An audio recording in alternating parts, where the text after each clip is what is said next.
Did you know you can change your simulation settings to make it easier to see what's happening with your part? Let's take a look at how it works. When using simulation, there are three main modes. There's machine simulation, workpiece simulation, and tool focus simulation. And these three modes will change what you will see in the simulation interface. When using machine simulation, sometimes your machine components can get in the way of viewing your projects.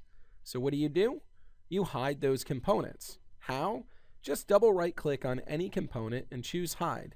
This is a fast and easy way to make it easier to see what's happening with your machine and your part. To learn about tips and tricks using BobCAD, call us today or subscribe to our channel for next week's tip. See you then!